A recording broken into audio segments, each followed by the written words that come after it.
Yes, people, welcome back to my channel. Subscribers, welcome again. Anybody new watching my channel for the first time, hit the subscribe button. Hopefully you like the content. What are we going to talk about today? So yeah, match preview, Southampton versus Arsenal. Not looking forward to this one at all. Before I go into that, obviously we found out the news in terms of Arsenal transfer activity. Our friend David Luiz has got a further year at Arsenal contract. Long-term deals for Cedric Soares, Pablo Mari, and the loan extension of Dani Ceballos. I'm going to quickly go through all four of them. David Luiz, need I say more? It would concern me, obviously, after the Man City defeat. Just before I go into that, if you hear any noise in the background, it's the fan because it's absolutely cooking in here. But anybody listen to Mikel Arteta after the defeat against Man City in our first league game back, he was saying that he wants to keep David Luiz, and from when I heard that, I knew things weren't good. So yeah, he's got a further year. Pablo Mari is interesting because we haven't seen much of him, but from what I've seen of him, I can see why they made that signing, being a left-sided centre-back, and he looked pretty comfortable on the ball and he looked quite assured. So from the snippets I've seen of him, that one I could slightly understand. With Cedric Soares is an interesting one as well, because he's obviously been in this league, the Premier League, for a long time, and you know, Portuguese international right back. I'm not sure if he plays from at the moment right now, but where he's played in the Premier League, I think it would be a good signing. But the issue again we have with him is since he joined Arsenal, he hasn't played no games, no minutes, so it's madness. But I'd want to see him play pretty quickly, to be honest with you. I don't know how serious the injury is that he's currently got at the moment, but hopefully we'll see him back. Hopefully we'll see him start for Arsenal pretty soon, because I personally lost faith in Hector Bellerin quite a long time ago, and that's even before the ACL injury, to be honest. Dani Ceballos, for me, I can see why he hasn't broken into the Madrid squad team. I don't think he's good enough. I mean, we had that purple patch, very small purple patch. What was it? Second game of the season at home to Burnley, where people were singing his praises, sign him up, sign him up. I'm like, relax, calm down, man. Like, this guy's had one good game at home against Burnley. But other than that, there's been a handful of games, or very few games, where he's put his foot in, he's run around a lot and done okay. But generally speaking, the loan move hasn't worked. Let's be honest, he needs to be sent back to Madrid, and yeah, not impressed with what I've seen. But yeah, on to Southampton versus Arsenal match preview. Boy, I think we've got problems for this game, to be honest, you know, because Southampton are a better side than Brighton. They offer a lot more going forward. They've got a striker in Danny Ings who has been on hot form this season. Nathan Redmond has come back into some excellent form for Southampton. Our away record against Southampton is terrible. Absolutely terrible. We lost there last season, as we know. Southampton are 14th in the league on 37 points. If they beat us tomorrow, they will go level on points with Arsenal. The only reason why we'll be above them is because they've got a worse goal difference than we have. But just let that sink in. We're 10th in the league at the moment, and we're on course for our worst finish in Premier League history since 1994-95. We finished 12th in the Premier League. The way things are going, that could happen again. Just let that sink in. Our worst finish in the Premier League is 12th. George Graham was still in charge then. We go into that Southampton game, with three fit centre backs, one of them being suspended with David Luiz. So you have Mustafi and Rob Holding, which again, you know what, all our centre backs need to go, man. Period. It's not good. And I saw a stat the other day. hit my hand on the table. On Match of Day when Ian Wright and the Shearer was on, and they were talking about the Brighton versus Arsenal game. And people talk about our defensive problems. If you actually check our offensive issues that we have, and it was a stat that showed the Premier League goals Arsenal players have scored this season, minus Aubameyang, and it's frightening. I'm gonna look down. It's gonna tell you. Lacazette's got 7 goals. Nicolas Pepe's got 5. Gabriel Martinelli's got 3. David Luiz on 2. Socrates on 2. And Mesut Ozil has 1 Premier League goal.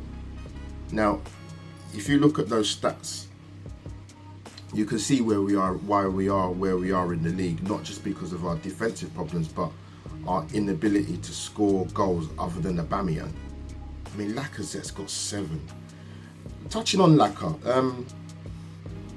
I'm looking at his goal scoring record in France, and for Lyon he had 203 appearances and 100 goals. Arsenal is currently on 89 appearances, 34 goals.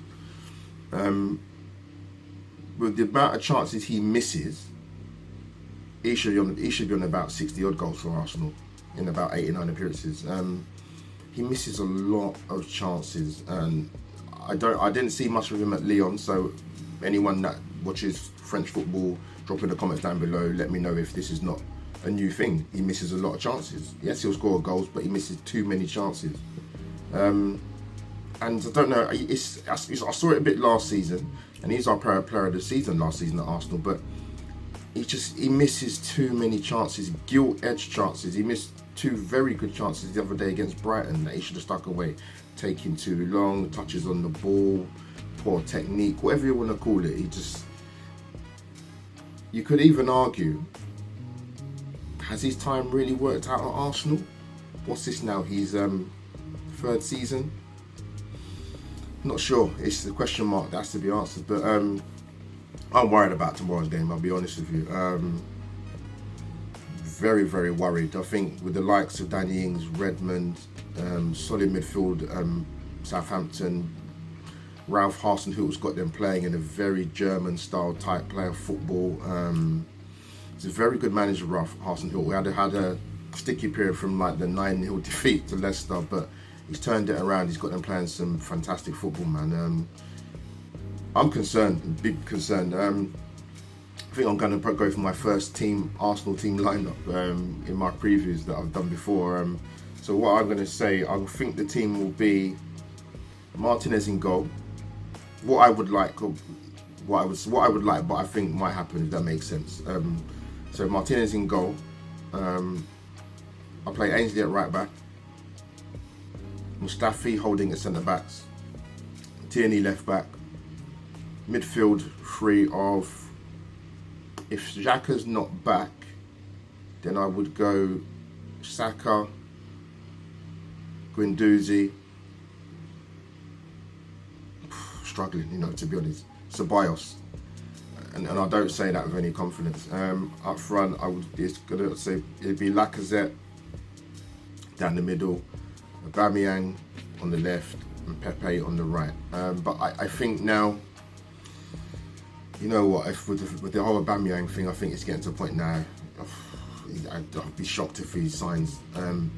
Just play him down the middle. What's the worst that can happen? But I don't think Mikel Arteta will do that. I think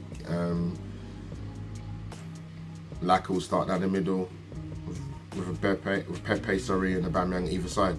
We'll be going to 9 minutes now. So yeah, one thing I'm going to end this video on is, anyone remember there was a documentary series a long time ago with Best of Enemies about Patrick Vieira and Roy Keane, and Patrick Vieira was asked by Gabriel Clark the same question.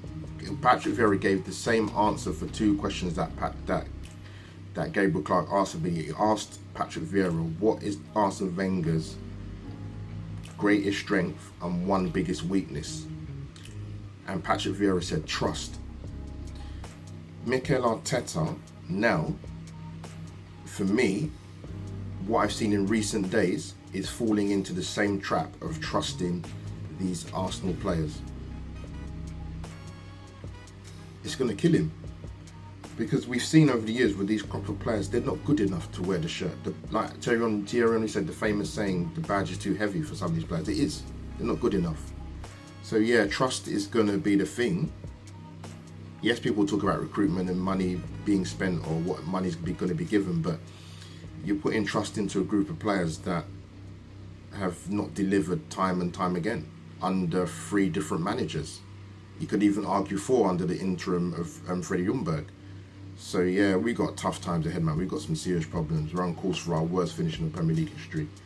Or match 94-95 season, finishing 12th. But yeah, guys, click, like, share, subscribe. Drop your comments down in below. What do you think of Arsenal's latest transfer news? What do you think the team's going to be for tomorrow against Southampton? What do you think the score predictions are going to be? Or hand on heart, I'll be honest with you, I think we'll lose. I think it'll be 2-1. It's not looking good. But before I go, yeah, the list of players, you know, I've seen on Twitter and social media, Instagram and all the rest of it. It worries me with Arsenal where I'm not sure how much money we actually have, because I see a lot of Arsenal fans tweet some very good names who would do a job at Arsenal, who would play for the badge. I mean, people like, I would have loved someone like Thomas Meunier at right back at Arsenal from PSG, but I think he's gone to Dortmund now. People talk about Tyrone Mings, Max Aarons, Lewis Dunk, Abdullah Doucouré, Jack Grealish. You know what? I would welcome those guys into Arsenal with open arms. I would drive my car to go and pick them up and drop them at the Arsenal training ground and sign them up. But that's our sort of fantasy as an Arsenal fan, and dreams coming true, unlikely. But yeah, guys, like I said before, click, like, share, subscribe, drop in the comments down below your thoughts on my video. So that's me, over and out.